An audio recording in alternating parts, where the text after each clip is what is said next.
koolikooli. Aga ilma pikema sissejuhatuseta annan kohe mikrofoni üle Raunole, nii et klikkeri Kai võttis kaasa, viis ära sinna. Tere kõigile, mul on hea olla siin teine mees, kolmas mees selle ruumi peale, mis on päris eriline. Ma korra vaatan, et töötab ja kohe hüppan teemasse. Me oleme Kaiga hämmastavalt sarnased ja me teeme ka koos projekte täna, millest võib kuulda peagi, mis on hästi tore. Aga ma olen tagasi Pärnus ja ma elasin vahepeal 18 aastat Tallinnas.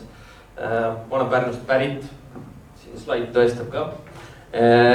Käisin Hansa gümnaasiumis, kes mäletab, see oli 6. keskkool, kunagi mu ema isa käisid seal koolis, mu õde käis seal koolis ja ma sain oma isa, kes on täna 74-aastane matemaatikaõpetajal ka õppida viimase klassina, mis oli täiesti huvitav kogemus. Ja sealt edasi ma läksin Sütevakasse, mis muutis mu elu täielikult.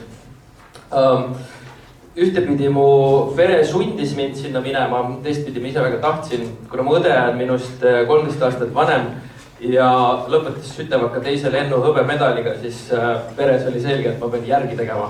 Ja nii ma siis elasin kogu oma elu õe sammudes. Hõbemedalit ei saanud, aga ma lõpetasin selle. Vahepeal oli tunne, et ma ei taha lõpetada, sest minust oli saanud mingit sorti rockstaari mees.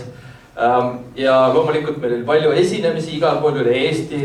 Ma kujutasin endast ette igasuguseid asju ja kuna mul oli unistus väikse lapsena, et minust saab rockstar ja ärimees, siis rockstari selline unistus juba oli täitumas ja loomulikult kõik muu oli suva, aga mu ema ei lubanud mul lõpetada kooli teed. Ja siis ma läksin edasi ka õppima Balti Filmmeediakooli Tallinnasse ja mul oli selge visioon, et ma pean siit Pärnust minema, sest Pärnus on super igav ja siin ei ole mitte midagi teha ja üldse ükski noor inimene ei peaks siin olema. See oli tolle hetke tunded, aga ma olen tagasi. Ühesõnaga ma läksin BFM-i ja juhtus veel selline lahe unistuse täitumine, et Peet Peteres võitis MTV auhinna ja siis mul oli veel rohkem tunne, et ma peaks selle kooli tegemise pooleli jätma, sest et milleks ma olen juba kõik saavutanud, kõik teed on minu jaoks avatud. Emale lubasin üks hommik, ma mäletan, ma tulin koju veits purjus, ema oli vihane, et mingid suvalised vennad parkisid meie maja ette auto. Ma ütlesin, ema, ära muretse, ma ostan nii palju autosid, et panen kõik tänava täis ja sa ei pea muretsema kunagi enam kellegi teise auto pärast. See ei läinud nii ja see unistus suhteliselt kiiresti, ütleme nüüd tagasi vaadates suhteliselt kiiresti, aga paari aastaga sai selgeks, et maailmas ei käi asjad niimoodi. Ja siis üks hetk, kui masu oli käes ja Peet Petersi suur lend hakkas vaikselt hääbuma, olin ma aru saanud, et okei, et see kool on ikkagi vaja ka siis lõpuni teha, sest et ema käib mulle peale, et seda tunnistust on vaja ja ta on palju raha investeerinud minu haridusse. Aga paralleelselt siis selle bändi tegemisega ja raha puudumisega ja teadmisega, et ma ei saa igavesti käia Pärnus kartuliputtu võtmas, et ära süüa ja siis koolis käia ja vahepeal midagi muud teha. Ma sain aru, et ma ikkagi pean selle kooliga edasi minema ja ma pean ka mingi töö endale otsima. Ja ma arvan, et see on minu kõige tugevama haridustee kogemus. Ma otsisin siis CV Online'ist töökohta endale. Mul oli 2 valikut, kas Sikupilli Euronixi floor manager või siis Taevas Ogilvi reklaamiagentuuri sotsiaalmeedia osakonna siis juht. Ja sotsiaalmeedia oli minu jaoks tänu bändile selline igapäevane tööriist, et saime omad lood valmis, siis mina olen selline esimene põlvkond, kes kasvas internetiga ülesse. Reit oli siis esimene kanal, Orkut, siis tuli Facebook. Ja kuna ma olin harjunud enda bändi muusikat jagama ja seda turundama internetikanalites ja suhtlema inimestega seal, et leida endale publikut, siis seal tööintervjuul ja läbi igasuguseid katseid selguski, et tõesti sellest on kasu olnud. Ja siis mind võeti tööle ja veel 2 inimest võeti veel tööle ja me 3 hakkasime siis Taevas Ogilvis looma sotsiaalmeedia osakonda ja kuna selle kohta ei olnud, ma õppisin suhtekorraldust ja meediat BFM-is ja seal me õppisime klassikalist suhtekorraldust ja kogu artiklite kirjutamist ja nii edasi. Aga nagu selle tänapäeva või siis selle hetke uus siis suhtekorralduse suund oli sotsiaalmeedia ja agentuur tundis, et sellega peaks ka Eestis kaasa minema, omades siis kliente, suurimaid, mis Eestis tol hetkel olid, siis meie olime need noored, kes pidid seda kõik välja mõtlema. Ja mitte kuskilt ei olnud seda õppida. Peale siis YouTube'i videode, Facebooki postituste ja teiste brändide. Ja niimoodi hakkas minu siis karjäär sealt peale. Ma olin palgatööline seal ettevõttes 2,5 aastat. Mu roll oli kõike ise välja mõelda, ise maha müüa.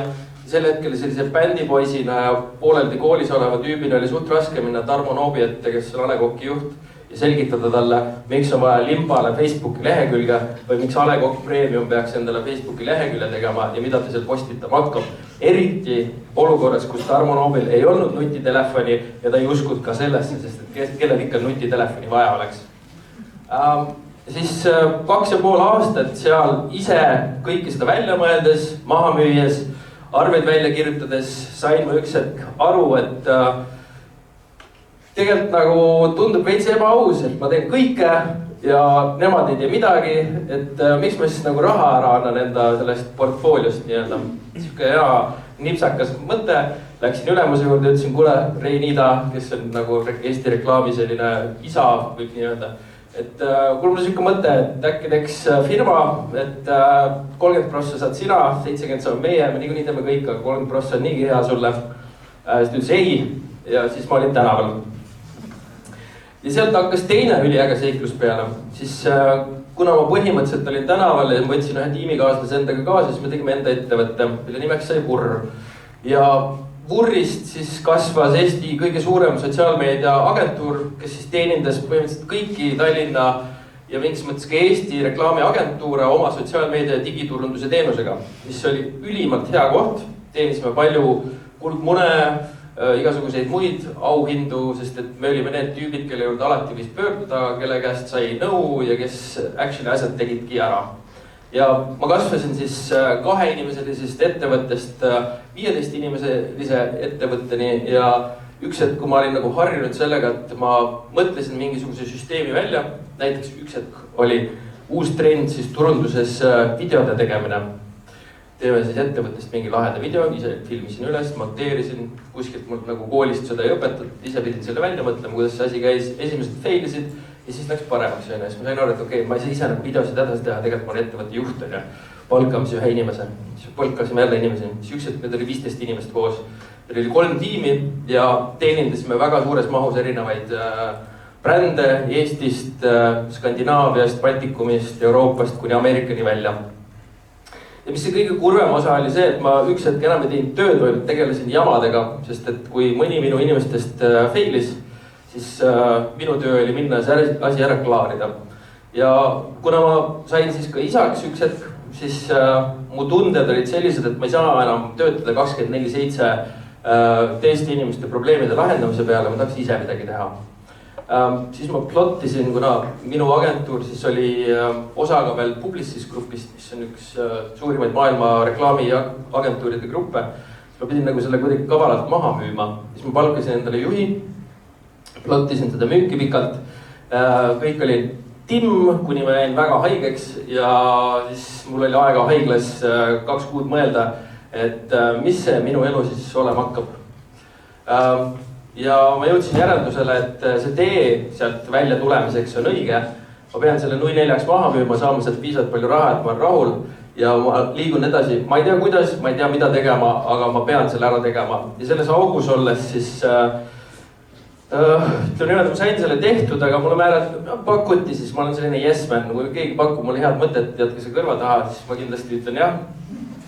Ma proovin sellega tegeleda, et mitte seda teha, aga siis mul pakuti, et kuule, aga Rauno, äkki võtad kogu selle Creative Unioni, siis, kes oli meie grupp, seal oli 9 erinevat agentuuri, 100 inimest, äkki võtad selle juhtimise enda peale, kuna sa oled nii selliseid uuemeelseid lahendusi teinud ja saad kõigiga väga hästi läbi. Mul anti ka grupi kullatüki tiitel sel aastal, siis võtsin selle vastu. Sain ettevõtte müüdud, sain grupi juhiks ja siis ma sain aru, missugune corporate bullshit seal taga päriselt toimus. Erinevate agentuuride juhtide vahel ja ütleme niimoodi, et see ei olnud nende inimeste süü, et neil suhted halvad omavahel olid, vaid see oli halva juhtimise süü. ja nende vahel oli tegelikult tekitatud rivaalitsemine, kuigi ühe grupina seda ei peaks olema. Ja üks hetk siis seal grupi juhina tegeledes probleemidega, kus keskealised inimesed tülitsevad 2 tooli pärast, ma sain aru, et tegelikult ma ei pea olema siin ja need probleemid ei ole minu probleemid. Ja siis ma liikusin edasi ja siis mul juba tuli teine laps ka ja ma liitusin siis sellise tiimiga nagu Aeg on, käekellad ja kogu minu kogemus turundusest, digiturundusest, müügist, brändide loomest, reklaamide tegemisest, ürituste korraldamisest, ettevõtetest arusaamisest, 100 brände läbi töötatuna ma tundsin, et mul on nagu kõik trumbid käes, et minna siit edasi, aga ma pean seda kuidagi kavalalt tegema. Siis me tegime mõned startupid, mõned täna isegi veel elutsevad ja ma olen nüüd viimased 6 aastat on freelancer. Freelancer on selline huvitav tegelane, et ta võib kõike teha hästi, küsi ainult, aga keegi ei tea, kas ta päriselt ilmub välja ja kui kauaks ta sinuga on. Mina üritan seda mitte sellist mustrit näidata.